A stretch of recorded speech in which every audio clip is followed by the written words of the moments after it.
This past week, I took a little road trip up into Sequoia National Park to try and shoot the Andromeda Galaxy from some super dark skies. Here's what happened.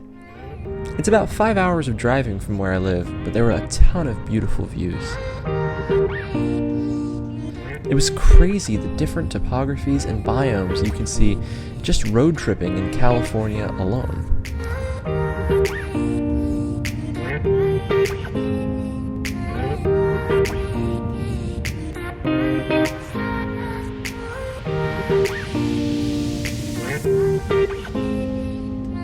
Pickles came along and was super well behaved the whole time.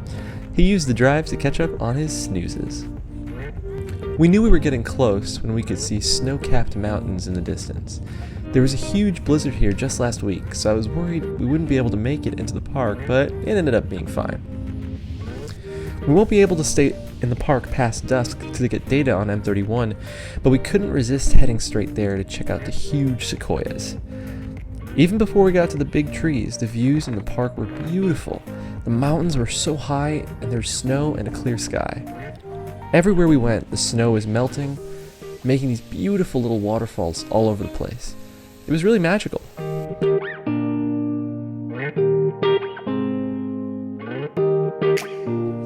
The road was so narrow and windy, I'm not gonna lie, it was kind of scary to drive around the park. Once we got to the trees, though, it was a showstopper.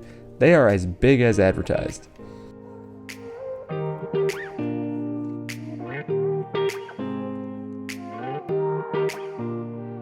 Pickles even had his first experience in the snow.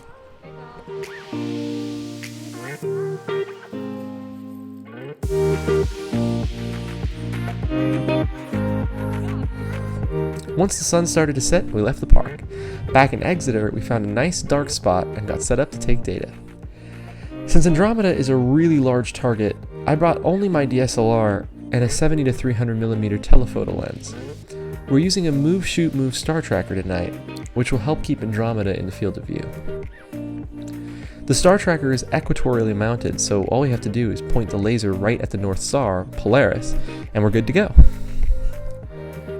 I'm using an intervalometer to capture the frames without shaking the camera. It basically presses the shutter button digitally, so I don't have to.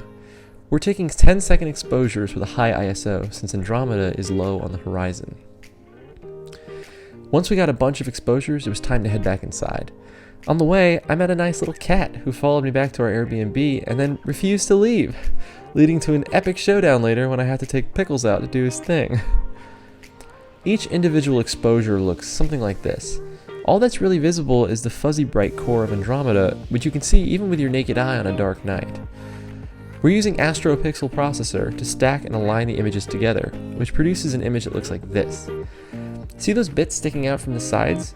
That's the images being aligned together. Since they weren't all in the exact same direction when they were taken, sometimes the corners stick out. We've got a final image now that we can play with.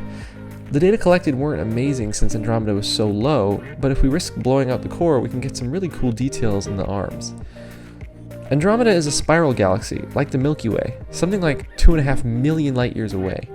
It's our closest neighboring galaxy and is moving towards us, meaning it will collide with us someday. It's also one of the easiest targets to image because it's so big and bright. Thanks for watching, and let us know in the comments if you'd like to learn more about the Andromeda Galaxy in a future video.